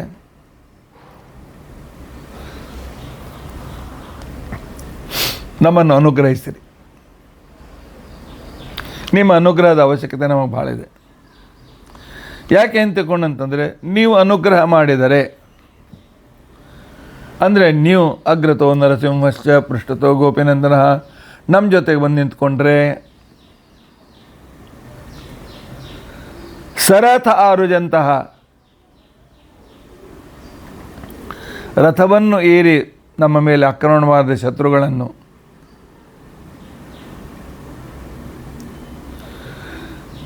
ಆರುಜಂತಹ ಅವರು ರೋಗಯುಕ್ತರನ್ನಾಗಿ ಮಾಡುವಂತೆ ಮಾಡಿ, ಅವರು ಯೋಗಯುಕ್ತರಾದಾಗ ಅಂದರೆ ದೋಷದಿಂದ ಯುಕ್ತರಾದಾಗ ದಿಗ್ಮೇಷವಾಯುಧ ಅತ್ಯಂತ ಚೂಪಾದ ನಮ್ಮ ಆಯುಧಗಳನ್ನು ನಾವು ತೆಗೆದುಕೊಂಡು ಒಂದೊಂದು ಬಾಣವು ಅಗ್ನಿಯಂತೆ ಪ್ರಜ್ವಲಿಸುವ ರೀತಿಯಲ್ಲಿ ಆ ಶತ್ರುಗಳನ್ನು ನಾಶಪಡಿಸಿಬಿಡ್ತೇವೆ. ನೀ ನಮ್ಮ ಜೊತೆಗಿರು ಸಾಕು. ಅನುಗ್ರಹ ಮಾಡಿ ನಮ್ಮ ಜೊತೆಗಿದ್ದರೆ ರಥದ ಮೇಲಿನಿಂದ ಬಂದು ನಮ್ಮ ಮೇಲೆ ಅನೇಕ ಆಕ್ರಮಣವನ್ನು ಮಾಡುವ ಶತ್ರುಗಳನ್ನು ಪರಮಾತ್ಮ ಅವರಿಗೆ ರೋಗ ಬರುವಂತೆ ಮಾಡು, ಅವರು ರೋಗಿಗಳಾಗುವಂತೆ ಮಾಡು. ರೋಗಿಗಳಾದ ಕ್ಷಣಕ್ಕೇನೆ ಏಕಾಗ್ರತೆ ಹೊರಟೋಗ್ತದೆ, ನಿಶ್ಶಕ್ತತೆ ಬರ್ತದೆ, ಸರಿಯಾಗಿ ಯುದ್ಧ ಮಾಡಲಿಕ್ಕೆ ಆಗೋದಿಲ್ಲ. ಆಗ ನಾವು ಅಗ್ನಿಯಂತೆ ದಾಹಕವಾದ ಅತ್ಯಂತ ಚೂಪಾದ ಬಾಣಗಳನ್ನು ಅವರ ಮೇಲೆ ಬಿಟ್ಟು ಶತ್ರುಗಳನ್ನು ನಾಶಪಡಿಸ್ತೇವೆ. ಅದಕ್ಕೋಸ್ಕರ ನರಸಿಂಹದೇವರೇ ಬಂದು ಅನುಗ್ರಹಿಸಿ ಅಂತ ಅನ್ನೋ ಅಭಿಪ್ರಾಯ ಈ ಶ್ಲೋಕದಲ್ಲಿ ಇದೆ. ಗಳನ್ನು ರೋಗಯುಕ್ತರನ್ನಾಗಿ ಮಾಡು.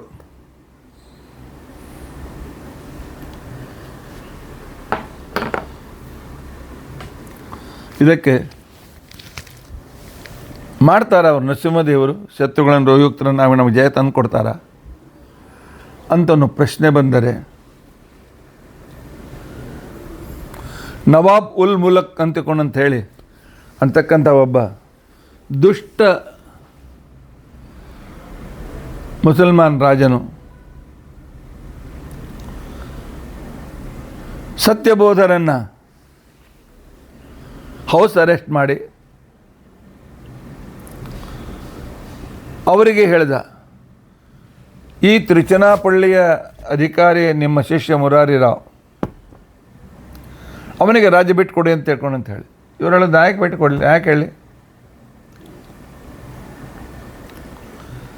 ಹಾಗಾದರೆ ಅವನು ನಮ್ಮನ್ನು ಯುದ್ಧದಲ್ಲಿ ಸೋಲಿಸೋದಕ್ಕೆ ಅವನ ಕೋಟೆ ಗೋಡೆ ಮೇಲೆ ಒಳ್ಳೆಯ ತೋಪ್ಖಾನೆ ಇದೆ.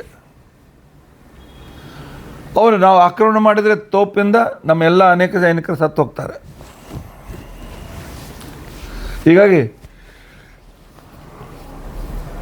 ನಾನು ತಿರುಚನಾಪಳ್ಳಿಯ ಮೇಲೆ ಆಕ್ರಮಣ ಮಾಡ್ತಾ ಇದ್ದೇನೆ,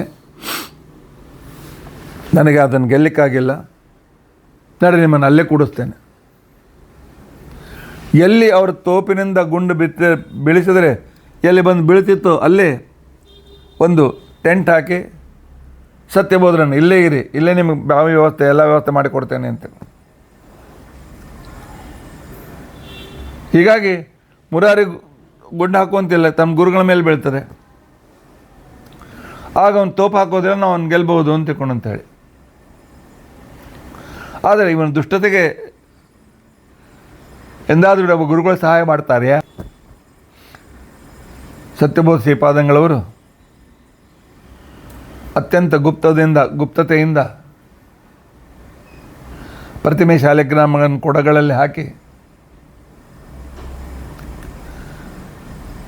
ತಮ್ಮ ಶಿಷ್ಯನಾಗಿರ್ತಕ್ಕಂಥ ತ್ರಿಕಟಾಪಲ್ಲಿ ಭೀಮರಾಯನಿಗೆ ಹತ್ರ ಎಲ್ಲ ಮಂಟಪ ದೇವರೆಲ್ಲ ಕಳಿಸಿಕೊಟ್ಟಿದ್ದಾರೆ. ಕೇವಲ ನರಸಿಂಹ ಶಾಲಿಗ್ರಾಮ ಒಂದಿಟ್ಟುಕೊಂಡಿದ್ದಾರೆ. ದಿನಾಲು ನರಸಿಂಹ ಮನ್ಯು ಸೂಕ್ತ ಪುರಸ್ಚರಣ ಮಾಡ್ತಾ ಇದ್ದರೆ ಯಾವ ನವಾಬ್ ಉಲ್-ಮುಲಕ್ ಸತ್ಯಬೋಧ ತೀರ್ಥರನ್ನು ಈ ರೀತಿಯಾಗಿ ತೋಪು ಬೀಳುವ ಸ್ಥಳದಲ್ಲಿ ಇಟ್ಟಿದ್ದನೋ ಅವನ ಸೈನಿಕರಿಗೆ ವಿಚಿತ್ರ ರೋಗ ಬಂದು ದಿನಾಲು 10 ಜನ 50 ಜನ 100 ಜನ ಸಾಯಲಿಕ್ಕೆ ಚಾಲು ಮಾಡಿದರು. ಆರುಜಂತಹ ಶತ್ರುಗಳನ್ನು ರೋಗಯುಕ್ತರನ್ನಾಗಿ ಮಾಡಿ ನರಸಿಂಹದೇವರು ಸತ್ಯಬೋಧರ ಮಾತನ್ನು ಕೇಳಿದ ನರಸಿಂಹದೇವರು ಅವರನ್ನು ರೋಗಯುಕ್ತರನ್ನಾಗಿ ಮಾಡಿ ಅವ್ರು ಪಟಪಟ ಸಾಯಲಿಕ್ಕೆ ಚಾಲು ಮಾಡಿದಾಗ ಕೊನೆಗೆ ಮೂಲಕ ಅವನು ಅವರನ್ನು ಬಿಟ್ಟು ಕ್ಷಮೆ ಕೇಳ್ಕೊಳ್ತಾನೆ. ಮುಂದೆ ಅವರ ಮಧ್ಯಸ್ಥಿಕೆಯಿಂದ ಮುರಾರಿ ರಾವನ್ನು ಬೇರೆ ಕಡೆ ಕಳಿಸಿ ತಿರುಚನಾಪಳ್ಳಿಯನ್ನು ಇವನು ರಾಜನ ಕೈಯಲ್ಲಿ ಕೊಡ್ತಾರೆ. ಉದ್ದೇಶ ಏನಿತ್ತು ಇತ್ಯಾದಿಗಳನ್ನು ನಂತರ ವಿಚಾರ ಮಾಡೋಣ. ಈ ರೀತಿಯಾಗಿ ಅವರನ್ನು ಸ್ಮರಣೆ ಮಾಡಿದರೆ ನಮ್ಮ ಶತ್ರುಗಳು ರೋಗದಿಂದ ಪೀಡಿತರಾಗಿ ತಾವಾಗಿ ಹೊರಟೋಗ್ತಾರೆ. ಆಗ ನಾವು ಅವರ ಮೇಲೆ ಹಾಕುವ ಬಾಣ, ಒಂದ್ಸಲ ಶತ್ರು ಅಂಜದ ಮೇಲೆ ನಮ್ಮ ಪ್ರತಿಯೊಂದು ಬಾಣವು ಅವರಿಗೆ ಅಗ್ನಿಯಂತೆ ಪೀಡಾದಾಯಕವಾಗ್ತದೆ. ಅವರು ಸೋಲು ಒಪ್ಕೊಳ್ತಾರೆ. ಆದ್ದರಿಂದಾಗಿ ನೀವು ನಮ್ಮ ಜೊತೆಗೆ ಬನ್ನಿ, ಶತ್ರುಗಳನ್ನು ರೋಗಯುಕ್ತರನ್ನಾಗಿ ಮಾಡಿ ಅಂತ ತಿಳ್ಕೊಂಡು ಅಂತೇಳಿ ಈ ಮಂತ್ರದಲ್ಲಿ ಪ್ರಾರ್ಥನೆ ಇದೆ. ತ್ವಯಾ ಮನ್ಯೋ ಸರಥ ಮಾರುಜಂತೋ ಹರ್ಷಮಾಣಾಸೋ ದೃಷಿತ ಮಾರುತ್ವ ಅಗ್ನೆ ಇತ್ಯಗ್ಮೇಷ ಆಯುಧ ಸಂಶಿಷಾನ ಅಭಿಪ್ರಯಂತು ನರೋ ಅಗ್ನಿರೂಪಾಹ. ಎಂಥ ಅದ್ಭುತ ಪ್ರಾರ್ಥನೆ ಇದೆಲ್ಲ.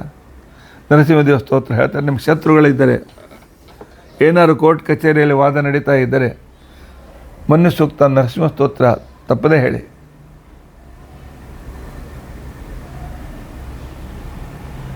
ಶ್ಲೋಕದಲ್ಲಿಯೂ ಕೂಡ ಈ ಶತ್ರು ವಿನಾಶಕವಾದಂಥ ಸ್ತುತಿ ಇದೆ. ಅಗ್ನಿರೀವ ಮನ್ಯೋ ತ್ವಿಷಿತಃ ಸಹಸ್ರಸೇನಾನಿರ್ ನ ಸಹುರೇ ಹೂತಯೇಧೀಂ ಹತ್ವಾಯ ಶತ್ರುನ್ ವಿಭಜಸ್ವ ವೇದ ಓಜಃ ಮಿಮಾನಃ ಓಜೋ ಮಿಮಾನೋ ವಿಮೃಧೋ ನುದಸ್ವ. ಎಲೆ ನರಸಿಂಹದೇವರೇ, ಹೇ ಸಹುರೇ, ಹೊರ್ ಹೊರ್ ಹೊರ್ ಶಬ್ದ ಮಾಡುತ್ತಾ ಕಂಬದಿಂದ ಬಂದಿರತಕ್ಕಂಥ ನರಸಿಂಹದೇವರೇ, ನೀವು ನಮ್ಮ ಶತ್ರುಗಳನ್ನು ಸೋಲಿಸುವುದಕ್ಕೋಸ್ಕರ ನಮ್ಮ ಸೈನ್ಯದ ಮಧ್ಯದಲ್ಲಿ ಬಂದು ಸಿಂಹನಾದ ಮಾಡಿ, ಯಾವ ಸಿಂಹನಾದದಿಂದ ಹಿರಣ್ಯಕಶಿಪು ಗಾಬರಿಯಾಗಿ ಅರ್ಧಮೃತನಾಗಿದ್ದವನು, ಅಂತಹ ಸಂದರ್ಭದಲ್ಲಿ ನಿಮ್ಮ ಶಬ್ದದಿಂದ ಶತ್ರುಗಳು ಹಾರ್ಟ್ ಅಟ್ಯಾಕಾಗಿ ಸತ್ತೋಗಲಿ. ಅಗ್ನಿಯಂತೆ ಕಾಂತಿಯುಳ್ಳವರಾಗಿರ್ತಕ್ಕಂಥ ನೀವು ನಿಮ್ಮನ್ನು ನೋಡಿ ನಮ್ಮ ಶತ್ರುಗಳಿಗೆ ಕಣ್ಕುಕ್ಕಲಿ. ಎದುರಿಗೆ ಸೂರ್ಯ ಬಂದು ನಿಂತ್ಕೊಂಡ್ರೆ ಉಳಿದ ಶತ್ರುಗಳನ್ನು ನೋಡಲಿಕ್ಕಾಗ್ತದೆಯಾ? ಹಾಗೆ ನಿನ್ನ ತೇಜೋರೂಪದಿಂದ ನನ್ನ ಶತ್ರುಗಳ ಕಣ್ಣು ಕುಕ್ಕಲಿ. ಮತ್ತು ನೀವು ಶ್ರೇಷ್ಠ ಬಲ, ಕಾಂತಿ ಮತ್ತು ಜ್ಞಾನಗಳಿಂದ ಯುಕ್ತರಾಗಿ ನಾವು ಕರದಲ್ಲಿಗೆ ಬನ್ನಿ, ನಮ್ಮ ಪಾಪಗಳನ್ನು ಶತ್ರುಗಳನ್ನು ಪರಿಸಿರಿ ಅಂತ ತಿಳ್ಕೊಂಡು ಪ್ರಾರ್ಥನೆ ಮಾಡ್ತಾ ಇದ್ದಾರೆ. ಹೇ ಸಹುರೆ ಹೂತ, ಎಲೆ ಹೊರ್ ಹೊರ್ ಅಂಥೇಳಿ ಸಿಂಹನಾದವನ್ನು ಮಾಡುವ ನಮ್ಮಿಂದ ಆವಾಹಿಸಲ್ಪಟ್ಟ ನರಸಿಂಹದೇವರೇ, ತ್ವಂ ಸೇನಾನೀಹಿ ಅಗ್ನಿರೀವ ದಯಿಸಿತಃ, ನೀವು ನಮ್ಮ ಸೇನಾಪತಿಗಳಾಗಿ,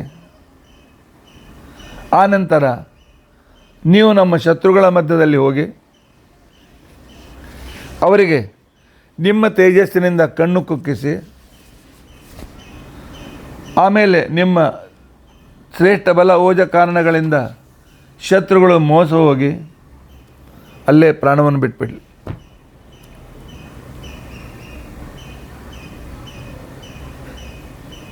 ಅದರಲ್ಲಿ ಕೇಳಿಕೊಳ್ಳೋದಿಷ್ಟೇ, ಕಾಮಕ್ರೋಧ ಲೋಭ ಮೋಹ ಮದ ಮತ್ಸರ ಮೊದಲಾಗಿರ್ತಕ್ಕಂಥ ಅನೇಕ ದುಷ್ಟ ಶತ್ರುಗಳು ನಮ್ಮನ್ನು ಕಾಡಿಸ್ತಾ ಇವೆ.